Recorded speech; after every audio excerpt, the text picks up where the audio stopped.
So I was whining to my wife the other day, said, I need new glasses. And she said, well, get some. I couldn't tighten them anymore. They were scratched. You know the thing, right? But I didn't want to go through the process because you have to make the appointment. You have to spend weeks to get them done. And you got to pay a fortune, right? That's real. But I did. I spent $500 on frames and glasses, and that was cheap. And then I ordered a pair from my sponsor, Zenni Optical, for $70. Zenni is an online eyewear shop. Prescription glasses, sunglasses, blue light lenses, starting at under $30. You go to Zenni.com, you pick a frame, upload your prescription, and they ship it to your door. No appointment, no store, no upsell at the counter. And by the way, if you are saying, do I really need new glasses, or do I have to put up with one pair to do everything I need to do for the next 2 years? No! You can get what you want starting at under $30. And if you've never bought glasses online, don't worry about it. I haven't either. Zenni has a virtual try-on so you can see exactly how the frame looks before you commit to buying them, with no salesman looking at you saying, those look good, but these expensive ones would look better. No, you don't get that. I'm excited. I can't wait to get my Zenni glasses and tell you more about them. If your glasses are overdue for a refresh, now's the time. Go to Zenni.com/podcast and use the code podcast15 for 15% off your first order. The styles sell out, so don't sit on it. That's Zenni.com/podcast. Promo code podcast15. You might have heard that live shopping is exploding, and I have to tell you, I have been on Whatnot for a couple of weeks now, and I see why it is. Now, Whatnot is my sponsor, and they are the reason I got on the platform and checked it out. I'm glad they did. They made it easy for me. I'm going to make it easy for you. I love it. Whatnot is where you get great products without paying full price. It's that simple. I'm hooked on their live shows, too. You got to see them. They're so much fun. And I see why Whatnot has climbed to the top of the App Store. And listen, if you're selling online, or maybe you have a storefront and you're hoping people will find your listing or maybe walk in your store, Whatnot flips that, because on Whatnot, you go live and you sell directly to people in real time. And I may admit, although you didn't hear from me, I may have picked up a couple of power tools or so in the past couple of days. I'm just saying. Whatnot, it's the largest dedicated live shopping platform with beauty, collectibles, electronics, luxury, fashion, even cookies, and anyone can sell. In fact, people who sell on Whatnot sell 10 times as much as any other major marketplace. That's because you're not just listing products, you're building real connections with buyers. So whether you're shopping or you're selling, download the Whatnot app today and get free shipping on your first order. Just search WHATNOT, Whatnot, in the App Store and start scoring amazing deals. How are you? Well, happy Monday. Come on in here. Good to have you here today. It is Memorial Day here in the United States of America, a holiday weekend, the unofficial start of summer. But at the end of the day, wow, it is so much more.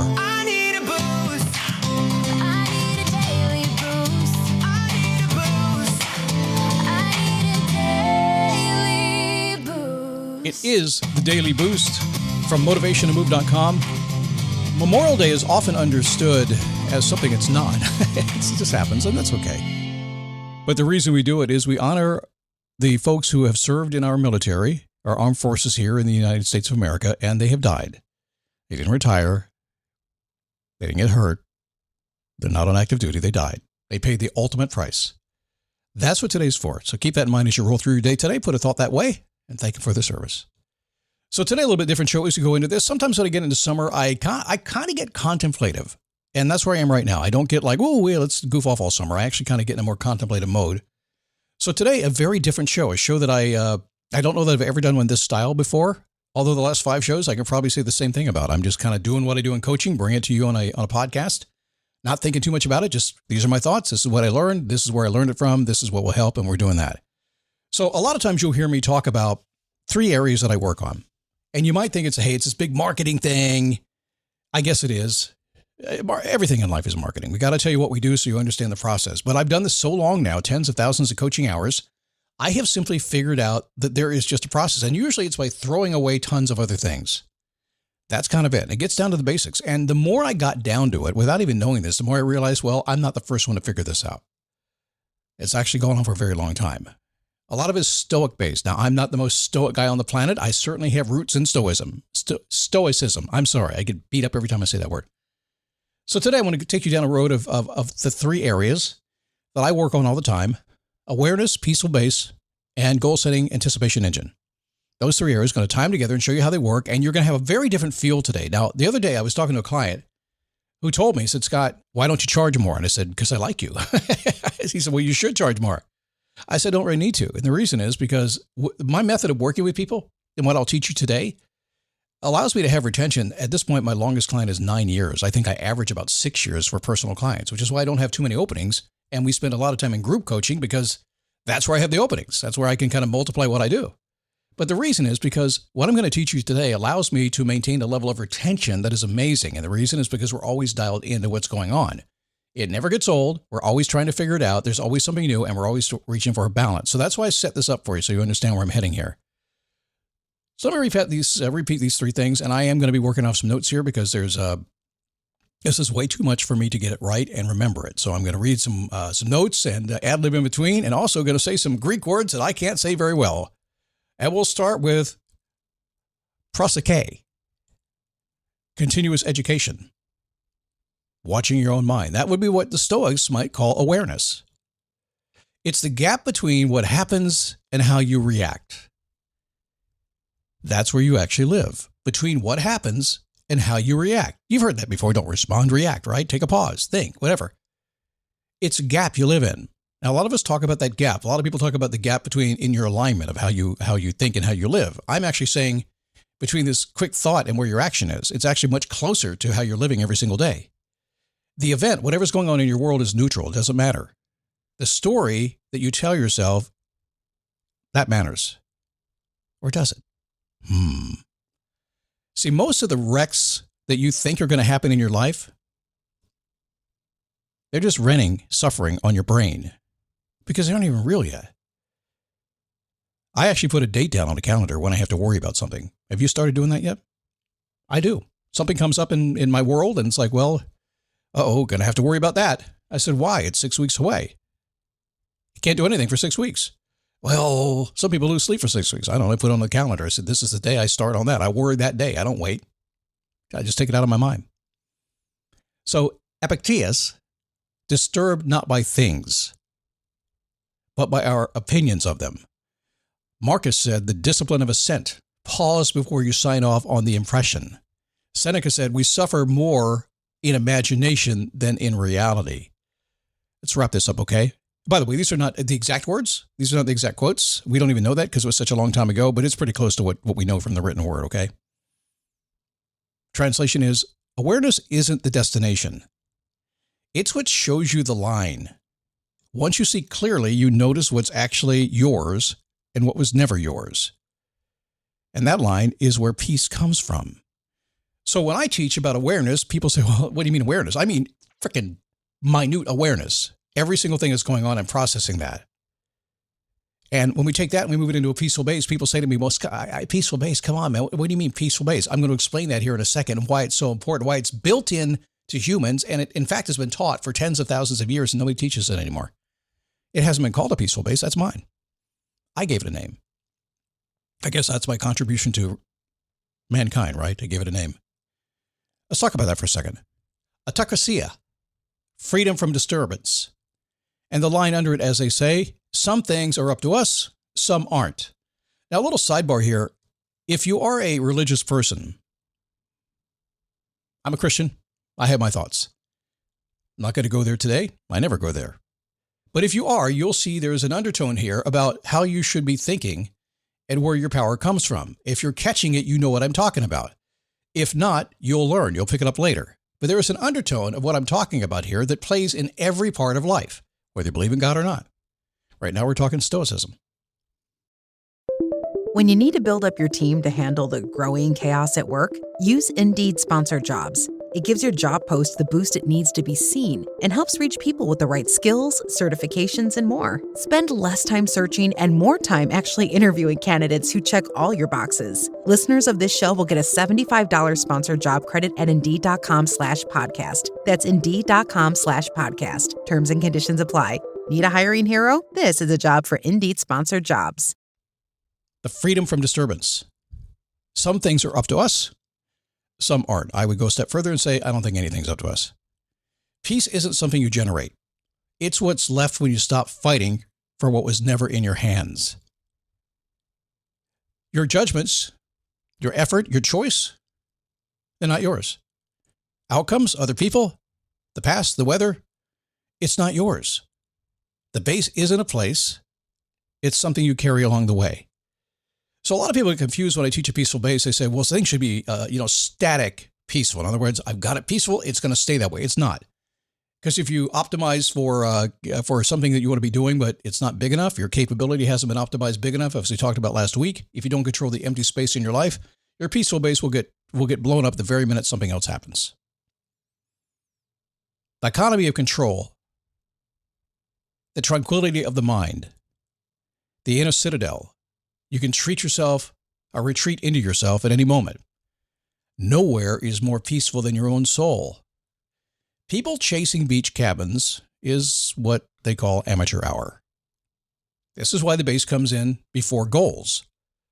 If you set goals from grasping, every single goal becomes a threat to you. If you stand on solid ground first, you can aim at something without your peace riding on it, whether you hit it or not. So this is really backwards for what I do. I am very different from people in my world. Like I don't care. I can make a ton more money if I lied to you and said, let's set a big goal. Let's go for it. You can do anything you want. Let's give it 3 days and we'll be there. No, I understand something. If I can't get you 100% completely aware of as much as I possibly can in your life, 100%, if I can't establish a peaceful base that has some malleability to it and get you the ability to get you to the place where you understand that no matter what peaceful base you set up, you're still not ultimately responsible for what happens, and get you to relax into that world, you're not going to get the goal you want. You don't have the foundation for it. So we work on that level. Are some of you beginning to see the correlation here I just talked about a few minutes ago? So we talk about awareness, right? And being aware of everything. And then we talked about the peaceful base and being able to set yourself up so you have that solid foundation of which you can do just about anything. And then we have goal setting, or what I like to call my anticipation engine. And they are the same and they're very different. We can split these into two different kinds of anticipation.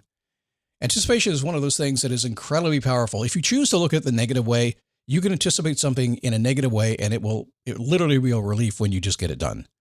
That happens. But the more powerful side of anticipation, the bigger dopamine hit is when it's positive. And that's why we use it. Science has absolutely proven that if I can take the obsessive and the harmonious passions that we all live within and add anticipation to that and do a little exploring the possibilities on top of that, we have a really fun life. When we take all that and we say, yes, we're going for it. We're having some fun. We're exploring. We're anticipating. Everything is great. I get out of bed ready to go. And then we establish a peaceful base on top of it. Man, it's like being retired without working your whole entire life and fully funded forever. That's the peaceful that it is. It's really cool. So think of it this way. The archer controls a stance. The aim, the draw, the release. Picture that in your mind. Once the arrow's gone, the hit isn't his, is it? His goal isn't to hit the target. His goal is to shoot well. There's a reserve clause here. Hoofexher assist. That's terribly bad. It's so bad, I shouldn't have even tried to say it, but I did. I'm not going backwards. I'm not. Hoofexher assist. I'm glad I phonetically spelled it. I'll make the call. Launch the thing. Have the conversation, fate permitting, all in, open-handed. Some people don't get that. All in, we'll see what happens. Some people say, I'm all in, it's going to work, I'm going to force it, I'm going to push it. Have fun with that. Now, we can have a discussion for hours and hours and hours about the ability to kind of give it up and just go with the flow and you don't have any control over the final outcome. And yet, because you have free will in your life, you do have some control, you create your own path. We could have a long discussion, and I spend many, many hours every single week on that discussion, but the two go hand in hand. All in, and we'll see what happens. I talked about two types of anticipation. Bad anticipation. Living in the future that hasn't arrived. That's bad anticipation. You're paying the tax on a loss you haven't had yet. That's worry. You don't need to do that. When I talk about a pre-planned response, one of the things I'm doing in a pre-planned response is I am getting ahead of the bad anticipation. Good anticipation, premeditatia. No, I'm going to stop right there. There's another word. I'm not going to say it again. Premeditation malorium. I think that's what it is. Rehearse what could go wrong ahead of time. The blow you see coming lands soft. Prepay the worst case, and then you'll go on unafraid. That is my pre-planned response. If you haven't ever studied the pre-planned response with me, I don't talk about it often, but it's literally me saying, okay, what could happen today, good, bad, and different, and saying, let's take every single scenario that you might be worried about, and let's work it from every possible angle, the good, the bad, everything in between, And let's kind of work through it, because the mind is set. If you understand how the mind works, that once you kind of work through the scenario and you just imagine everything that could possibly go good or bad with it, your mind's like, good, let's go get it done. If you hold that inside of you and just show up and deal with it, you're going to be stressed. So we want to kind of prepay the worst case, what we're doing here. So the archer, as the Stoic view, is what they're doing. We get tortured by what we fear in that premeditation of adversity is what I think you may be able to call it. Now, what's really cool about this whole thing, and I know I've mispronounced the words like crazy. Strangely, in all the speaking I've done in my life, I've never had any ability to pronounce words. Stuff like that. I'm not good at languages. I have no idea why. I guess I could be. No, I'm sure I could be. I could be trained to do it. But it's just something I've never really cared too much about. And it doesn't bite me too much. And that's why I don't do a lot of shows like this. But anyway, I gave it to you. I give you stuff in between. Let me tie it all together for you, okay?